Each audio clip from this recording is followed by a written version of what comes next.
자, 라파엘 대천사와 토비아. 그랜드 투어 때 영국에서 되게 많이 왔거든요. 영국의 그 부르주아 귀족 자녀들이 지금 유학 보내듯이 자녀들을, 그러니까 그거죠.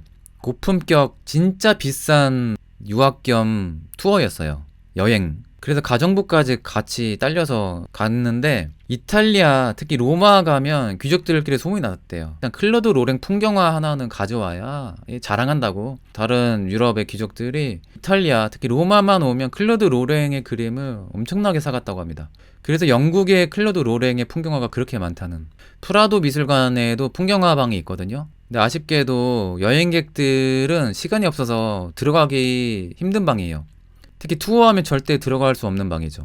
개인 감상을 하시면 이 방 하나가 솔직히 우리나라 특별전으로 오면 진짜 그 비싸게 받을 가치 있는 그림들 방이거든요. 근데 워낙 유명한 그림 많다 보니까 프라도 미술관에서는 비주류의 방이에요. 이 방조차. 근데 그 중에서 클로드 로랭의 그림이 몇 점 있거든요. 그 중에 하나가 이 환상적인 이 풍경화. 근데 이 당시만 해도 클로드 로랭이 완전한 풍경을 그린 게 아니라 판타지 내용을 그려요. 그러니까 판타지가 무조건 상상이 아니라 그래서 신화나 그 종교 이야기를 가미해서 그립니다.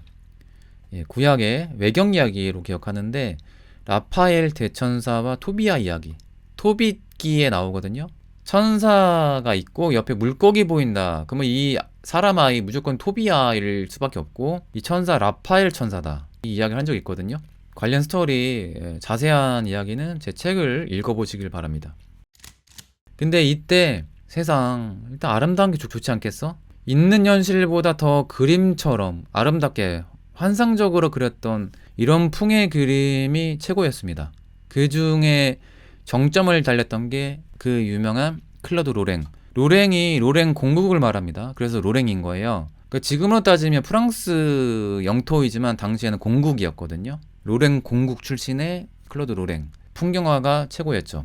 근데 이런 류의 현실보다 더 환상적으로 그런 이런 풍을 픽처레스크라고 하죠. 저 푸른 초원 위에 그림 같은 집을 짓고 할 때 그 그림 같은이란 그 표현이 바로 픽처레스크를 말한 겁니다. 인스타에 올리는 사진이 현실보다 훨씬 더 이쁘게 사람들이 올리잖아요.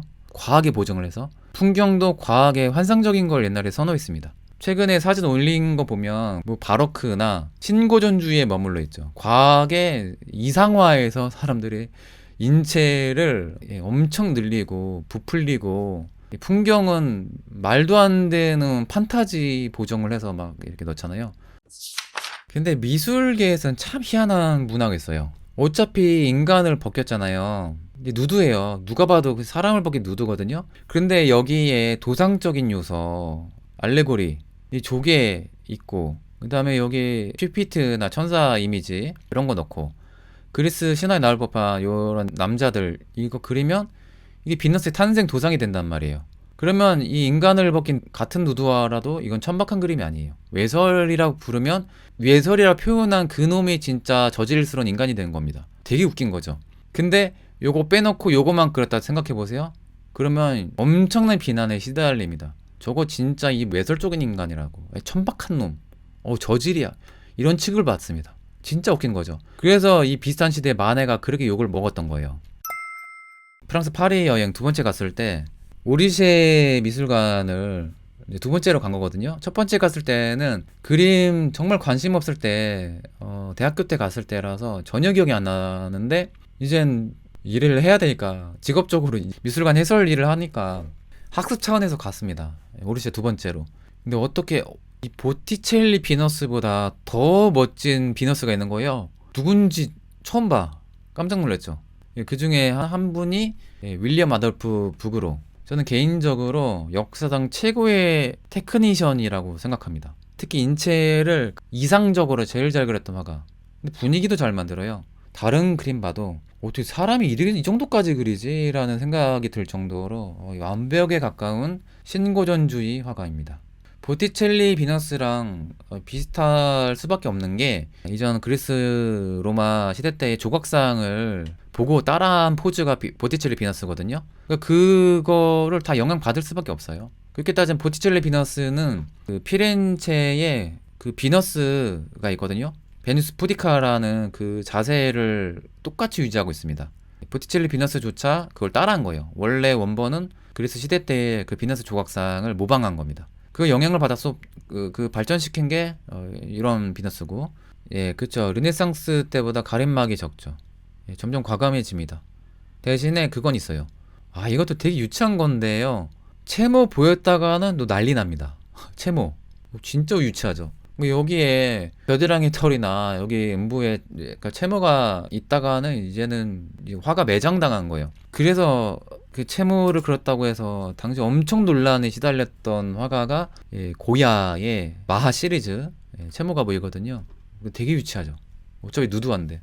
천사도 너무 귀엽게 잘 그립니다. 현존하는 가장 완벽한 비너스라고 평가받는 게 조각에서는 밀로의 비너스죠. 루브르 박물관에 있는 그 비너스. 근데 얼굴 비례해 보면요, 진짜 미인형인 건 사실이에요. 제가 미대 입시 때 비너스를 많이 그렸거든요. 밀로의 비너스. 근데 전신상을 보면 이게 과연 미인형에 가까운가? 이거는 격투기과에 가깝지 않나?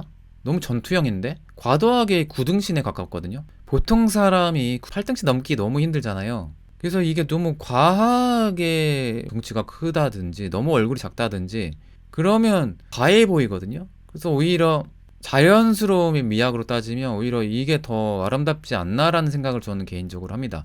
우리 그 8등신 완벽하다 생각하잖아요. 이 비너스 비례 되게 좋죠. 얼굴도 작고. 근데 반전인 거 말씀드릴게요.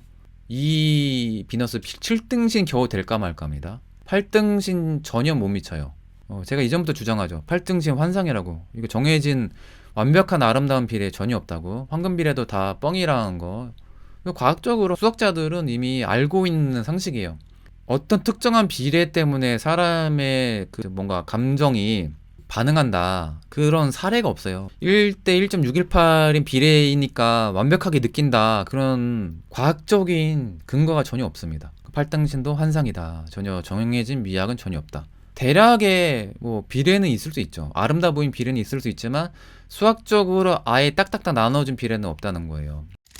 다빈치 비율 모나리자 그것도 뻥이죠.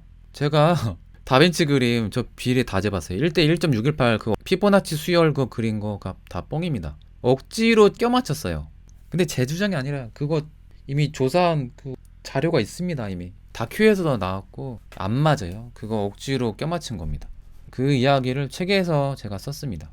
다빈치의 모나리자는 충분히 위대하게 평가받을 가치는 있죠. 스푸마토 기법. 근데 스푸마토 기법도 우리나라 한국화에 그 안개 퍼지는 그 원근법이 더 환상적인데 저는 그게 그 정도까지 신기하다고 생각하지도 않아요.